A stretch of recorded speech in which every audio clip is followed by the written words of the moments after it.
السلام علیکم ورحمۃ اللہ وبرکاتہ۔ وعلیکم السلام ورحمۃ اللہ وبرکاتہ۔ مفتی صاحب امید ہے آپ بخیر ہوں گے۔ الحمدللہ، اللہ کا شکر ہے، ماشاء اللہ۔ آج جمعہ تھا، مفتی صاحب مشغول تھے، میں ابھی آپ کے بارے میں ذکر کر رہا تھا، لیکن میں نے سوچا کہ آپ جب لائیو آئیں گے تو جی وہیں سامنے میں ذکر کروں گا۔ جی جی جی جی، سب سے پہلے مفتی صاحب کا تعارف کرا دوں، پھر سوال پر چلتے ہیں چونکہ مفتی صاحب کے پاس وقت کم ہے۔ حضرت مولانا مفتی ارشاد صاحب قاسمی، آپ نے جو ہے کہ ابتدائی تعلیم اپنے ایریے میں کی، پھر کافی مایہ ناز طالب علموں میں آپ کا شمار رہا پیتم پور مدرسے میں۔ میرے بھائی کے ساتھی ہیں، درسی ساتھی ہیں، بلکہ درسی ساتھی سے بھی آگے بڑھ کر یعنی ہم سفر اور اسی طرح ہم نوالا ہم پیالہ جو ہوتے ہیں نا مدرسے کی زندگی میں، وہ مفتی صاحب ہیں ہمارے بھائی کے، زکریا بھائی کے۔ اور ماشاءاللہ دارالعلوم دیوبند میں آپ کا سلیکشن ہوا، داخلہ ہوا، ایڈمیشن ہوا، اس کے بعد مفتی صاحب نے وہاں سے دارالعلوم میں پورے افتاء بھی کیا مدھیہ پردیش کی طرف سے۔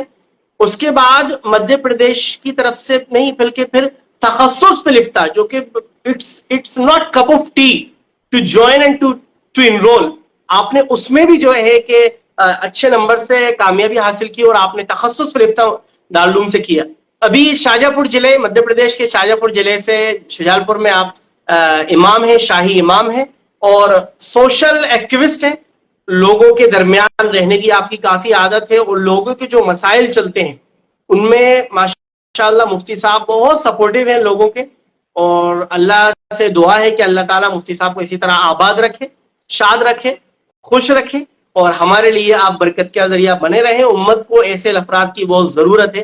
مفتی صاحب کو میں پرسنلی جانتا ہوں، ایک تو ہوتا ہے سوشل جاننا، لیکن مفتی صاحب کو میں پرسنلی ہی جانتا ہوں کہ مفتی صاحب کیا شخصیت ہے، اور کافی ٹائم سے جانتا ہوں، ایسا نہیں ابھی 2-4 سال سے، کافی ٹائم سے، جب سے بھائی کے ساتھ آپ پڑھتے تھے۔ تو مفتی صاحب شاید کسی وجہ سے آپ کا جو ہے لائیو رک رہا ہے، شاید نیٹ ورک پرابلم ہے۔ جی جی جی مفتی صاحب، جی ماشاء اللہ، آواز آ رہی ہے کلیئر آپ کو؟ جی آپ کی آواز بھی صاف آ رہی ہے۔ میں نے آپ کا تعارف کرا دیا ہے مفتی صاحب۔ اب میں جی جی ماشاء اللہ، آواز آ چاہتا ہوں رہی کہ ہے چند جی الفاظ آپ بولیں، ابتدا کرتے ہیں، پھر میں آپ سے سوال کرتا ہوں۔ جی آپ کچھ ابتدا کیجیے، پھر میں آپ کے سوال پہ آگے بڑھتا ہوں، میں سوال کرتا ہوں۔ آج کے موضوع پر جی میں سوال کروں گا، آپ چند الفاظ میں چاہ رہا ہوں کہ آپ ابتدا کریں۔ جی الحمدللہ وکفی وسلام علی عبادہ الذین اصطفی، اما بعد۔ ماشاء اللہ آج جمعے کا دن ہے، سبھی حضرات تقریباً جمعے کی نمازوں سے فارغ ہو کر موجود ہوں گے۔ اللہ تعالیٰ اس دن کو ہمارے لیے خیر اور برکت کا ذریعہ بنائے۔ آمین اور آمین۔ ابھی جتنے بھی حضرات شریک مجلس ہیں، اللہ تعالیٰ سب کو جو ہے اس کا بہترین بدلہ اور اجر عطا فرمائے، کیونکہ اپنے قیمتی اوقات کی قربانی دے کر کے شرکت ہو رہی ہے، ماشاءاللہ جی اللہ قبول جی فرمائے۔ اور مجھے ہمارے جیسے بتایا حسن صاحب نے، ہمارے دوست کے بھائی بھی ہیں ماشاءاللہ، اور ذاتی تعلقات بھی ہیں۔ جی جی انہوں نے مجھے حکم دیا کہ آپ کو حاضر ہونا ہے ہمارے یہاں لائیو مجلس میں، تو اس لیے حاضر ہو گئے آپ کے سامنے ماشاءاللہ۔ جی مفتی جی صاحب، حسن جزاک اللہ، بہت بہت شکریہ، آپ نے وقت دیا، کیونکہ جمعے کا دن ہے اور شاہی امام کے لیے جمعے کا دن بڑا بزی دن رہتا ہے، کافی سارے مسائل رہتے ہیں، جمعے کے بعد ملاقاتیں اور بہت ساری چیزیں۔ خیر مفتی صاحب، وقت کو ضائع نہ کرتے ہوئے میں بڑھتا ہوں آگے۔ میں نے ابھی چونکہ بول دیا، پھر سے میں بول دیتا ہوں کہ وقف امینڈمنٹ بل ہمارے اسٹیٹسوں پر بہت چل رہا ہے۔ یہ بل جو ہے 1995 میں ایک بار بن چکا ہے۔ ابھی جو ہے ہماری جو کرنٹ جو ہے گورنمنٹ ہے، اس نے 8 اگست کو میں بھی 8 اگست کو پارلیمنٹ میں، لوک سبھا میں اس کو پیش کیا، اور لوک سبھا میں اس کو پیش کرنے کے بعد بہت ساری چیزیں تھیں، لیکن اپوزیشن جو تھی اس نے بڑے سوالات اٹھائے۔ اس کے بعد اس کو جے پی سی جوائنٹ پارلیمنٹ کمیٹی کی طرف بھیج دیا گیا۔ ابھی مسلم پرسنل لا بورڈ کے بہت سارے نوٹس چل رہے ہیں، اس پر ہم مفتی صاحب سے بات کریں گے۔ مفتی صاحب، بہت اہم سوال یہ ہے کہ وقف امینڈمنٹ بل چل رہا ہے، سب لوگ دیکھ رہے ہیں، لیکن میرا خود کا سوال پرسنل یہ ہے اور لوگوں کا بھی ہے کہ واٹ از وقف؟ آخر یہ وقف جو ہے، یہ وقف جو لفظ اور ورڈ ہے، یہ کیا ہوتا ہے؟ یہ اس کے معنی کیا ہے، اصطلاحی معنی، ورڈ میننگ کیا ہے؟ تھوڑا سا آپ سے درخواست ہے اس پر ذرا روشنی ڈالیں۔ جی، وقف یہ عربی زبان کا لفظ ہے، اور عربی زبان میں وقف کے لغوی معنی ہوتے ہیں کسی چیز کو روک لینا، جس کا دوسرا لفظ ہوتا ہے حبس، جس کے معنی آتے ہیں کسی چیز کو روک لینا۔ شریعت کی اصطلاح میں وقف کہتے ہیں کسی بھی جی چیز کو جو غیر منقول چیز ہو، یعنی جس کو اپنی جگہ سے تبدیل نہیں کیا جا سکتا ہو، ہٹایا نہیں جا سکتا ہو، ایسی چیز کو اپنی ملکیت سے نکال کر اللہ تعالیٰ کی ملکیت میں دے دینا، اس کا نام شریعت میں وقف ہے۔ اس کو وقف کہا جاتا ہے۔ جس دن کوئی شخص اپنی کسی بھی چیز کو، مثال کے طور پر اپنے کسی گھر کو یا اپنی زمین کو اللہ تعالیٰ کے لیے وقف کر دیتا ہے، اسی دن سے وہ چیز اس کی ملکیت سے ختم ہو جاتی ہے اور اللہ تعالیٰ کی ملکیت میں چلی جاتی ہے۔ اسی کا نام وقف ہے۔ آج سے جو شخص وقف کرتا ہے اس کو واقف کہا جاتا ہے، تو واقف کے تمام اختیارات اس سے ختم ہو جاتے ہیں۔ البتہ واقف کی جو مرضی اور اس کی جو منشا ہوتی ہے اس کے مطابق وقف کو استعمال کیا جاتا ہے۔ مثال کے طور پر وقف کرنے والے شخص نے جب کسی چیز کو وقف کیا تو اس نے یہ شرط لگائی کہ یہ چیز غریبوں کے لیے ہے، یا علماء کے لیے ہے، یا یتیموں کے لیے ہے، یا صرف طلباء کے لیے ہے۔ تو جس چیز کے لیے اس کو وقف کیا ہے اسی چیز کے لیے اس کے منافع کو استعمال کرنا ضروری ہوگا، اس میں تبدیلی نہیں کی جا سکتی۔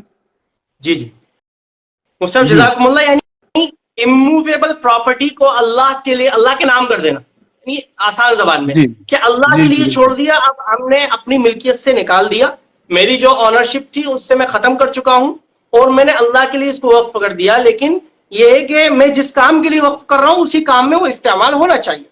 فار ایگزامپل ہاں ہاں دارالحدیث بنانے کے لیے کسی مدرسے میں آپ نے زمین وقف کی ہے تو وہ مدرسے میں وہ دارالحدیث ہی بنے گی اور بچوں کے لیے ہی کام آئے گی، ریسیڈینشل کے لیے ہم اسے استعمال نہیں کر سکتے۔ Am I right مفتی صاحب؟ بالکل بے شک۔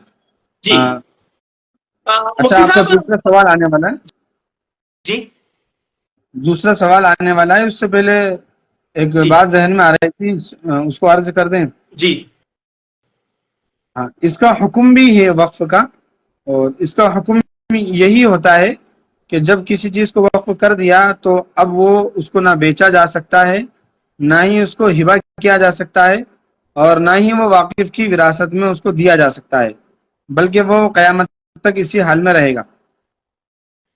یعنی یہ سیل بھی الاؤ نہیں ہے، number one, as a gift جی جی گفٹ کرنا بھی الاؤ نہیں ہے، نمبر ٹو، بالکل نمبر تین، جس بندے نے اس کو وقف کیا اس کی لیگیسی میں، اس کی وراثت میں واپس وہ چیز آ نہیں سکتی۔ اگر جی بائی چانس آگے جا کر وہ بندہ دنیا سے چلا گیا، اس کے جو گرینڈ سنز ہیں، یعنی اس کے جو اولادیں ہیں، پوتے ہیں، بیٹے ہیں، وہ اگر اس بات کا دعویٰ کریں کہ یہ چیز ہماری ہے، اٹس آورز، تو وہ بھی قابل قبول نہیں ہوگی مفتی صاحب۔ جی جی جی بالکل۔ جی مفتی صاحب بہت بہت شکریہ، جزاک اللہ، یہ بہت اہم مسئلہ تھا۔ اب مفتی صاحب ایک اور سوال جو ذہن میں ہے میرا وہ یہ ہے کہ آخر مطلب ہم کب سے یہ کیسے جان سکتے ہیں کہ یہ چیز، یہ وقف جو چل رہا ہے کب سے چل رہا ہے؟ کیا آپ صلی اللہ علیہ وسلم کے زمانے سے چل رہا ہے، یا اور حضرت عیسیٰ، حضرت موسیٰ علیہ السلام کے، یا بعد میں مغل کے زمانے سے، یا نوابوں کے زمانے سے، یا انگریزوں کے دور سے؟ تھوڑا سا آپ سے درخواست کرتا ہوں کہ اس پر روشنی ڈالیں کہ وقف کا سلسلہ آخری کب سے چل رہا ہے؟ جی ہاں، یہ بھی بہت اہم سوال کیا آپ نے، ماشاءاللہ۔ یہ جاننا ہمارے لیے اور خاص طور سے مسلمانوں کے لیے بہت ضروری ہے کہ وقف کا سلسلہ کب سے جاری ہے۔ تو ہم کہیں گے کہ جتنی آپ صلی اللہ علیہ وسلم کی تاریخ پرانی ہے، اتنا ہی وقف کا معاملہ بھی، وقف کا سلسلہ بھی اتنا ہی پرانا ہے، اتنا ہی قدیم ہے۔ چنانچہ سب سے پہلا وقف جناب محمد رسول اللہ صلی اللہ علیہ وسلم نے ہی کیا تھا، اور اس کا واقعہ یہ ہے کہ ایک یہودی شخص تھا جس کا نام تھا مخیرق۔ یہ مسلمانوں کے ساتھ غزوہ احد میں شریک ہوا، مسلمانوں کی طرف سے اس نے جنگ بھی کی، اور مرتے وقت اس نے وصیت کی کہ میرے 7 باغ ہیں اور میں ان 7 باغوں کو محمد رسول اللہ صلی اللہ علیہ وسلم کے حوالے کرتا ہوں، وہ اپنی مرضی سے جو چاہیں اس میں کر سکتے جی ہیں۔ آپ جی صلی اللہ علیہ وسلم نے ان 7 باغوں کو وقف کر دیا تھا اللہ تعالیٰ کے لیے، مسلمانوں کے نفع کے لیے، فائدے کے لیے. تب سے یہ سلسلہ چلا آ رہا ہے. اس کے بعد دوسرا وقف سیدنا حضرت عمر فاروق رضی اللہ تعالیٰ عنہ نے بھی کیا. حضرت عثمان غنی رضی اللہ تعالیٰ عنہ نے تیسرا وقف کیا اسلام میں. چوتھا وقف حضرت علی المرتضی رضی اللہ تعالیٰ عنہ نے کیا. اسی طریقے سے اس کا یہ سلسلہ برابر چل رہا ہے، یہاں تک کہ آج ہمارے ملک ہندوستان میں بہت ساری یعنی کہ ہزاروں ایکڑ زمینیں ہیں جو مسلم مغل بادشاہوں نے وقف کی ہیں، چونکہ اس کی احادیث میں فضیلت آئی ہے اور اس سے غریبوں کی کفالت ہوتی ہے، اس لیے مسلمانوں نے بہت وقف اس میں کیا ہے. خاص طور سے مسلم جو ہمارا مسلم حکمران گزرے ہیں ہندوستان میں، انہوں نے بہت ساری زمینیں مسلمانوں کے لیے وقف کی ہیں. آج ہم دیکھتے ہیں کہ بہت ساری مسجدیں ہیں اور بہت سے سرائے ہیں، مہمان خانے ہیں، مدرسے ہیں، بہت بڑے بڑے قبرستان ہیں اور بہت بڑی بڑی عیدگاہیں ہیں، اور بھی بہت ساری زمینیں ہیں جو مسلم حکمرانوں کی طرف سے یا مسلم مالداروں کی طرف سے عام مسلمانوں کے لیے، غریبوں کے لیے یا عام انسانوں کے لیے، انسانیت کے لیے اور ان کے فائدے کے لیے وقف کی گئی ہیں.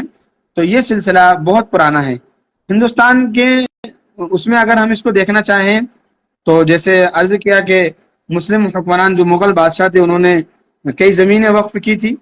یہ سلسلہ برابر جاری رہا یہاں تک کہ 1857 میں جب انگریز کا قبضہ ہوا مسلمانوں پر اور مسلمانوں کی حکومت بالکل یہ ختم کر دی گئی، تو اس وقت میں وقف کی جائیداد کو بھی بہت نقصان پہنچایا گیا اور اس وقت میں مسلمانوں کی طرف سے بہت زیادہ احتجاجات ہوئے.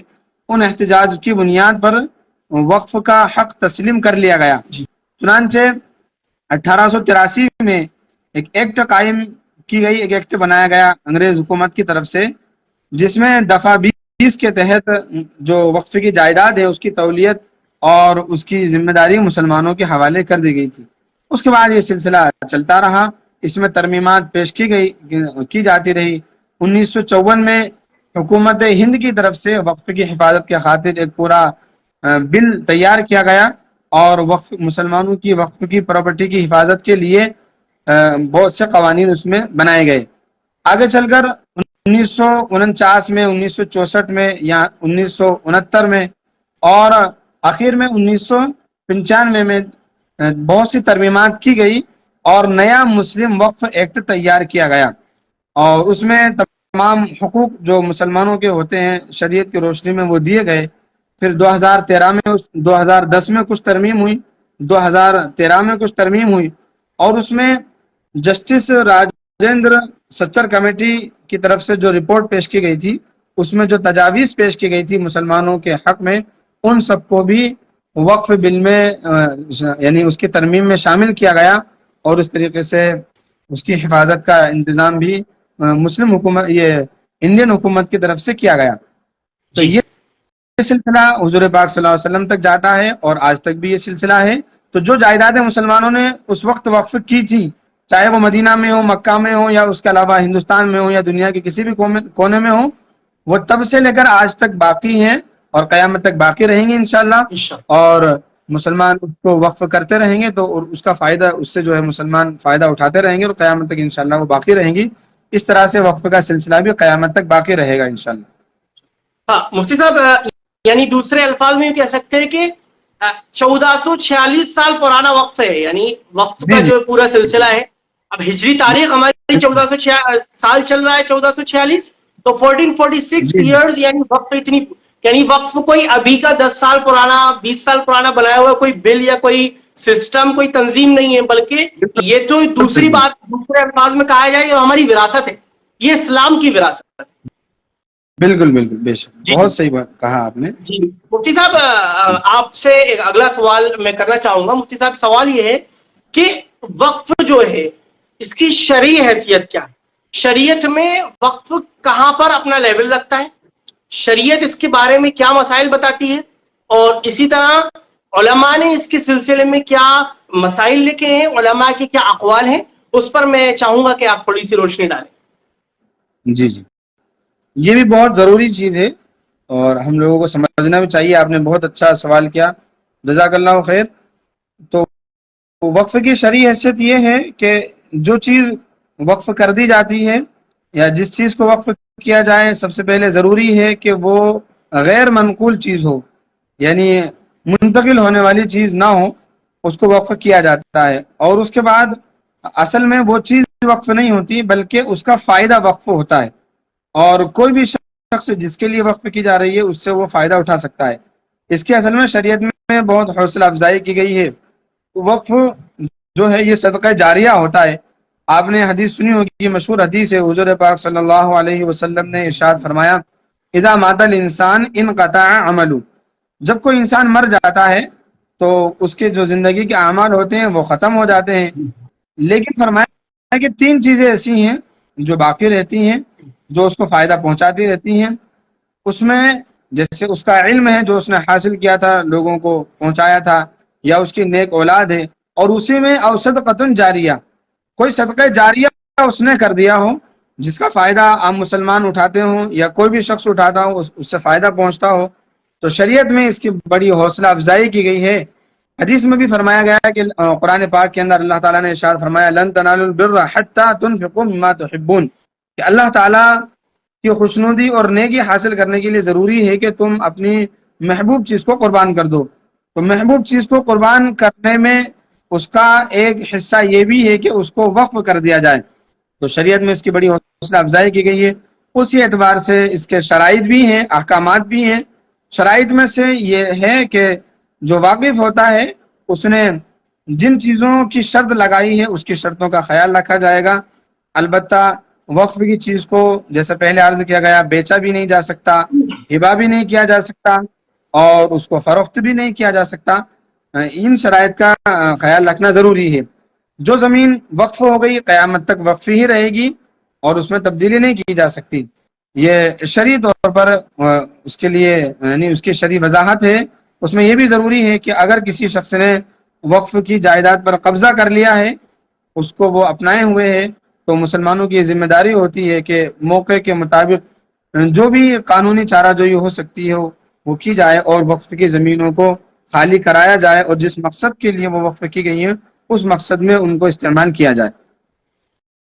جی مفتی صاحب جزاکم اللہ، آپ نے کافی اچھے طریقے سے شرعی حیثیت بیان کی۔ اس میں جو سمجھا وہ سمجھا کہ جو بندہ بھی وقف کرتا ہے وہ اموویبل پراپرٹی ہوتی ہے، یعنی وہ چیز وہاں سے موو نہیں ہوتی، غیر منقول جس کو ہم بولتے ہیں، اور وہ چیز وقف نہیں کی جاتی بلکہ اس کا نفع وقف کیا جاتا ہے۔ آپ اگر وہ چیز وقف کی جائے گی تو اس کا بیچنا بھی حلال ہوگا۔ یہی وجہ ہے کہ بیچنا حلال نہیں ہے، مطلب ہی کہ وہ چیز وقف نہیں کی گئی بلکہ اس کا جو فائدہ ہے وہ وقف کیا گیا ہے، آپ وہاں پر اس جگہ کا فائدہ اٹھا سکتے ہیں۔ مفتی صاحب am I right مفتی صاحب؟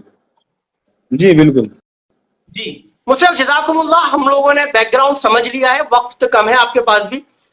میں نے چونکہ سوالات یہ اسی لیے کیے تاکہ ہمیں بیک گراؤنڈ سمجھ میں آئے۔ ہم جو بل پر بعد میں آئیں گے لیکن پیچھے پہلے پتا تو ہو کہ آخر واٹ از وقف اینڈ اس کی سگنیفیکینس کیا ہے، اس کی اہمیت کیا ہے۔ مفتی صاحب اب میں اپنے مین پوائنٹ پر آتا ہوں، مین سوال پر آتا ہوں۔ Main question have been asked by many types of people around the country اور around the world. Also many people send to me messages کہ بھائی آپ بتائیے۔ تو مفتی صاحب سوال یہاں میں آپ کے سامنے رکھتا ہوں، سوال یہ ہے کہ واٹ از وقف امینڈمنٹ بل؟ یہ جو ابھی 8 اگست کو پارلیمنٹ میں لوک سبھا میں جو بل پیش کیا گیا، ہم لوگ اس کو کیوں اس کی اپوز کیوں کر رہے ہیں؟ کیوں ہم اس کے خلاف ہیں؟ ہم لوگ یہ کیوں کہہ رہے ہیں کہ یہ بل پاس نہیں ہونا چاہیے؟ ایسی کون سی ریزنز ہیں، وجوہات ہیں، کون سے اسباب ہیں، کون سی ایسی چیزیں ہیں جو ہمیں ان فیوچر ہارمفل یعنی نقصان دہ ہیں؟ تو وہ ذرا میں درخواست کروں گا آپ سے کہ وہ وقف امینڈمنٹ بل کے جو پوائنٹس ہیں جو کہ ناقابل قبول ہیں فرام اور کمیونٹی، وہ آپ سے درخواست کروں گا کہ اس کے بارے میں ذرا آپ بتائیے۔ جی بھائی حسان بھائی بہت شکریہ، بہت اہم سوال آپ نے کیا ہے، کیونکہ ابھی موجودہ وقت میں موجودہ گورنمنٹ کی طرف سے ایک بل لایا گیا ہے، اس کو سمجھنا ضروری ہے، اور یہ ظاہر ہے کہ مسلمان اس بل کے خلاف ہیں۔ یعنی جس شکل میں یہ لایا گیا ہے اگر اسی شکل میں یہ پاس ہوتا ہے تو اس سے مسلمانوں کو پریشانی ہوگی۔ تو اس میں یہ سمجھیے کہ اوقاف کی حفاظت مسلمانوں کے ذمے ہے، اور اسی پس منظر میں قوانین بنائے گئے، اور جیسا ابھی ہم نے حوالہ دیا تھا 1954 سے لے کر بعد تک جو قوانین تیار کیے گئے. ابھی جو وقف امینڈمنٹ بل لایا گیا ہے جس میں وقف کے قوانین میں ترمیم کی گئی ہے، اس کی وہ بل تو کافی طویل ہے، لیکن اس میں جو شقیں ہیں جن پر ہمیں اعتراض ہے، یعنی جن پر ہمیں سوال ہے کہ یہ نہیں ہونا چاہیے، وہ یہ ہے.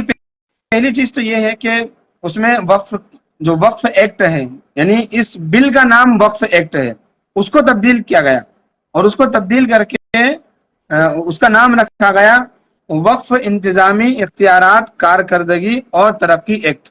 سب سے پہلے دفعہ میں اس کا نام تبدیل کر دیا گیا. اب اس سے ہمیں پریشانی یہ ہے کہ پہلے ہی سے وقف کی طرف مسلمانوں کی توجہ بہت کم ہے. بہت سے لوگ اس کو سمجھتے نہیں ہیں. آپ نے سنا ہوگا کہ وقف کو بہت سے لوگ وقت بھی بول دیتے ہیں. اب اتنا طویل نام ہو جائے گا تو اور زیادہ مسلمانوں کی توجہ، لوگوں کی توجہ اس سے بالکل غائب ہو جائے گی. اس لیے پہلا اعتراض یہ ہے کہ جو وقف ایکٹ ہے اس کو وقف ایکٹ ہی رہنے دیا جائے، اور اس کا جو نیا نام رکھا گیا جو بہت لمبا نام ہے یہ نہیں ہونا چاہیے. جی دوسری چیز یہ ہے کہ اس کے دفعہ 3C کے تحت ضلع کلیکٹر کو تمام اختیارات دیے گئے ہیں. یعنی یہ تجویز اس میں پیش کی گئی ہے کہ ضلع کلیکٹر کو تمام اختیارات رہیں گے، یعنی کہ وہ کسی بھی وقف کی زمین کی نوعیت کو دیکھ کر اور حکم نامہ جاری کر کے اس کو سرکاری تحویل میں لے سکتا ہے. اس کے بعد یہ ہوگا کہ اس کا رینیو ریکارڈ جاری کیا جائے گا، اور اس کے بعد جو ریاستی حکومت ہوگی، ریاستی حکومت اس کلیکٹر کی تجویز کے مطابق وقف بورڈ کو ایک حکم نامہ جاری کرے گی، اور جس زمین کے بارے میں کلیکٹر نے اپنا تجزیہ پیش کیا ہے کہ اس زمین کو وقف سے نکال کر کے سرکاری جائیداد میں شامل کر لیا جائے، تو یہ سرکار وقف بورڈ کے چیئرمین کو حکم دے گی کہ آپ اس زمین کو نکال دیں. چنانچہ وہ زمین جو وقف تھی وہ کلیکٹر کی ثوابدید کی بنیاد پر اس کو وقف سے خارج کر دیا جائے گا. اس سے بہت بڑا مسلمان یہ ہوگا، وہ نقصان یہ ہوگا کہ مسلمانوں کا جو وقف ہے یہ غیر محفوظ ہو جائے گا. ظاہر سی بات ہے اس سے بہت بڑا نقصان ہونا ہے.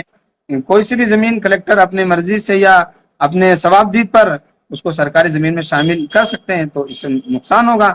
آپ کو مسئلہ بتایا کہ وقف کی جو زمین ہوتی ہے اس میں کوئی تبدیلی نہیں کی جا سکتی. سمجھ رہے ہیں احسان میں؟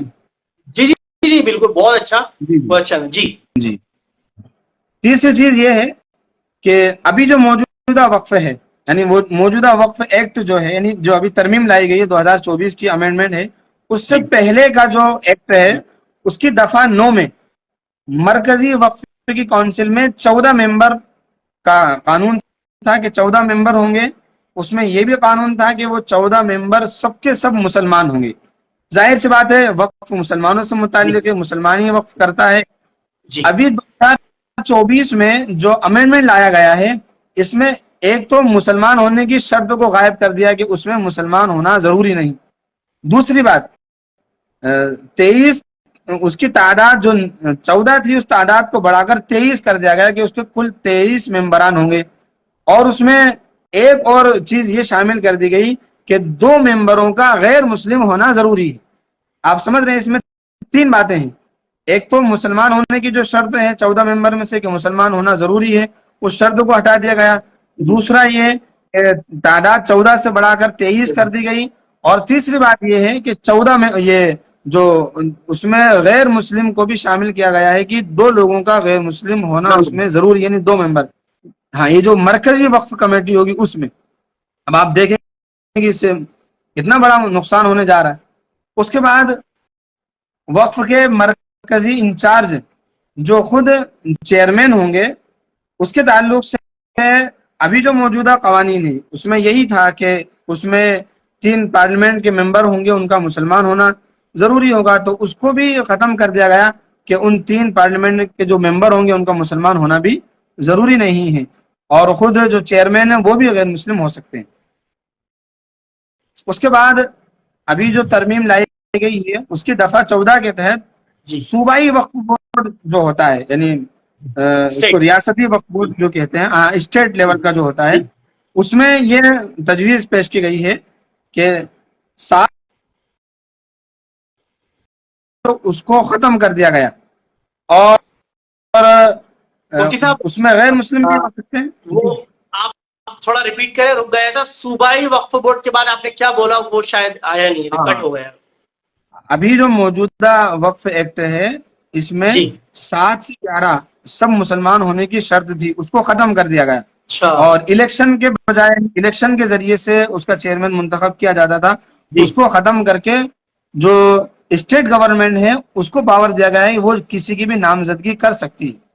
اچھا، یہ بھی بہت بڑا ہاں امینڈمنٹ ہے. جی اور اب جلدی سے تھوڑا سا سمجھ لیں، شاید یہ انٹرنیٹ ختم ہو سکتا ہے. اچھا موجودہ اچھا بل میں جو ہے، ہاں موجودہ بل کی دفعہ 1 میں دفعہ 123 کے تحت جو صوبائی وقف بورڈ کا جو ایک چیف ایگزیکٹو آفیسر ہوتا، ان کا مسلمان ہونا لازم تھا، اور وہ ریاستی حکومت کے ڈپٹی سیکریٹری کے مرتبے سے کم نہیں ہوتا تھا.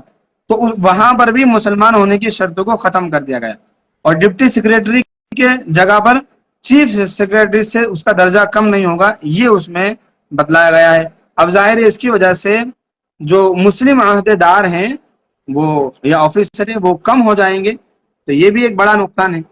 اس کے بعد اس میں ایک جو ابھی جو ترمیم لائی گئی ہے، تو اس میں 32ویں